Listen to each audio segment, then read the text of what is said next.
La nouvelle de la mort de Tom et Hollis s'est répandue dans le journal, qui indiquait également qu'Il Giardino avait été fermé pour des raisons de santé.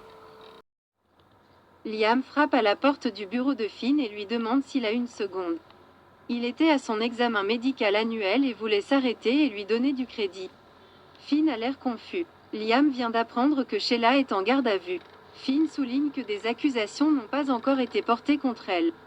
Liam est certain que ces accusations seront bientôt portées. Liam dit qu'elle est enfermée et apparemment, il était favorable à cela, alors. Merci. Liam admet qu'il s'inquiétait de savoir où se trouvait l'esprit de Finn et où se trouvait l'inquiétude de Sheila. Finn croit toujours que les gens peuvent changer. Mais peu importe qu'elle l'ait fait ou non. Il sait qu'elle ne peut pas avoir sa place dans sa vie de toute façon. Steffi le sait aussi. Ils n'ont jamais été aussi forts.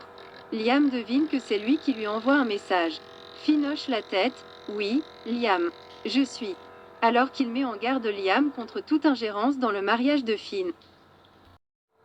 Dans le bureau d'études de Forrester, Ridge et Brooke scannent également la première page du journal. Ridge commente qu'Il Giardino n'a eu aucun problème jusqu'à ce que Sheila refait surface. Brooke ajoute que Sheila a recouru à ses anciennes habitudes. Ridge se plaint à Brooke du fait que Sheila cause des problèmes. Brooke espère qu'elle restera là où elle est. Ils conviennent que c'est bien que Finn ait soutenu Steffi. Il a jeté le journal de côté et veut parler de sa belle Logan. Ils s'embrassent. Quand ils s'arrêtent, Ridge révèle qu'il travaille sur la ligne de chambre Ridge, puis se lève pour récupérer des échantillons de tissu pour les modèles sur lesquels il travaillait pour la collection Brooks Bedroom. Et elle en sera la star. Brooke recule légèrement et dit qu'elle a seulement accepté de plonger son orteil dedans, elle n'est pas sûre qu'elle devrait modeler de la lingerie à son âge. Brooke dit quelque peu vaincue. Je cherche. 25 ans est le moment idéal pour y revenir, répond Ridge avec un sourire. Ridge pense qu'elle est ridicule. Elle est plus belle que jamais. Brooke essaie d'éviter de paraître ridicule. Ridge grogne qu'elle fait couler son sang. Brooke ronronne. C'est bon de savoir que je l'ai toujours. Ils commencent à s'embrasser et à se déshabiller pour faire l'amour. Chez Forrester, Steffi est au téléphone avec Finn et lui dit que la nuit dernière a été incroyable. Finn ne pourrait pas être plus d'accord. Steffi est vraiment reconnaissante de l'avoir soutenue et d'avoir encouragé Baker à interroger Sheila.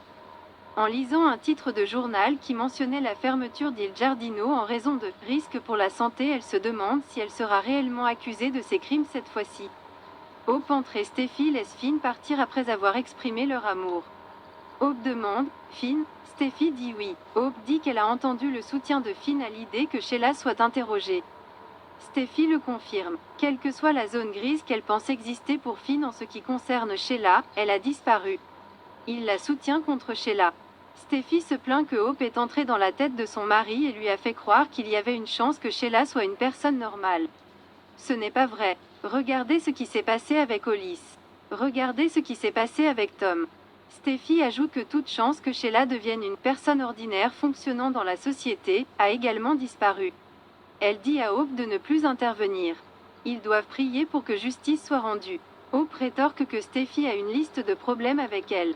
Elle affirme qu'elle la mine continuellement au travail et qu'elle mine également sa mère. Elle est également intervenue dans sa vie personnelle. Tellement de choses amusantes à faire. Steffi lui rappelle qu'elle est aux commandes. Pas toi, Hope, et certainement pas ta mère. Hope déplore que l'amitié qu'elle et Steffi semblaient avoir forgée soit une chose du passé.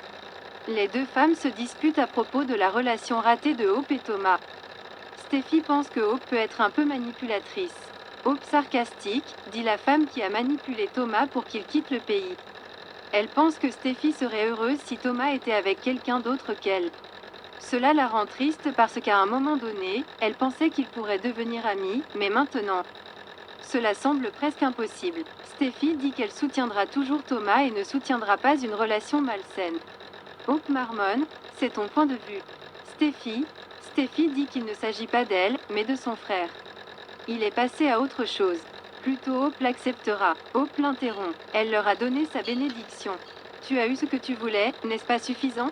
Elle ajoute, c'est toujours le cas, mais je ferai attention car un de ces jours, quelqu'un pourrait vous réduire à la taille. Steffi lève un sourcil, toi. Steffi demande à Hope, que pourrait-elle tenter? Elle ne peut rien lui faire et elle ne veut pas faire face à ce genre d'énergie. Elle envoie Hope rencontrer Zind et se concentrer sur sa ligne au lieu de proférer des menaces voilées. Une fois Hope partie, Steffi traverse le couloir jusqu'au bureau de design, mais il est verrouillé. Steffi soupire parce que Charlie n'a pas déverrouillé les portes avant son quart de travail et elle trouve la clé cachée parmi des projets de tricot inachevés au bureau de la réceptionniste. Elle ouvre la porte et tombe sur Ridge et Brooke à moitié habillés sur le bureau. Elle s'exclame « Oh, non, non !» Elle marmonne alors « Super !» Un autre Logan. Steffi les supplie de mettre des vêtements, tandis que Brooke remet son chemisier. Elle souligne qu'elle et Ridge s'attendaient à un peu d'intimité parce qu'ils ont verrouillé la porte. Steffi supplie les deux hommes d'attendre jusqu'à ce qu'ils rentrent à la maison. Ridge demande ce qui se passe avec elle. Steffi ne veut pas voir ça, c'est bizarre. Et elle ne veut certainement pas voir Brooke. Un autre Logan. Dans les coulisses, Hope, vêtue de lingerie noire et d'une robe, dit à Zind par téléphone qu'elle va essayer la robe et lui faire savoir ce qu'elle en pense. Soudain, la porte s'ouvre alors que Finn conclut un appel téléphonique professionnel. Il s'arrête, surpris et se déconnecte avant de s'excuser d'être entré. Il cherchait un endroit calme pour prendre son appel. Mais Hope, à moitié habillée, répond de manière ludique qu'elle est certaine que Finn a vu plus dans son travail de médecin. Hope l'accueille dans le monde du design de mode. Hope tend les bras des deux côtés et demande à Finn ce qu'il en pense. Finn balbutie alors qu'il essaie de penser à une réponse. Il qualifie la robe de classique et provocante. Il dit qu'il devrait probablement sortir de là. Hope se tourne vers Steffi et lui demande « Me réduire à la taille ?» Qu'est-ce que ça veut dire exactement? Que pourriez-vous tenter? Tu ne peux rien me faire, Hope. Hope dit à Finn qu'il n'est pas obligé d'y aller. En fait, il devrait parler de quelque chose. En se rapprochant, Finn lui dit qu'il lui a donné de bons conseils à propos de Thomas lorsqu'il lui a dit qu'elle méritait un homme qui n'était pas déshonorant dans le passé et qu'il réfléchissait à ses propres désirs. Et désirs. Elle croit avoir trouvé un véritable amour. Pour moi, je veux dire, le type d'amour le plus important. Elle veut le remercier de l'avoir aidé et d'avoir été altruiste. Hope continue. Et maintenant, elle va le dire. Steffi a de la chance de l'avoir. Elle ne sait tout simplement pas à quel point elle est reconnaissante d'avoir ça. Elle doit se demander si c'est une bataille constante à la maison comme c'est le cas avec elle au travail. Est-ce que Steffi l'apprécie parce que c'est un homme, Finn, qui mérite d'être apprécié?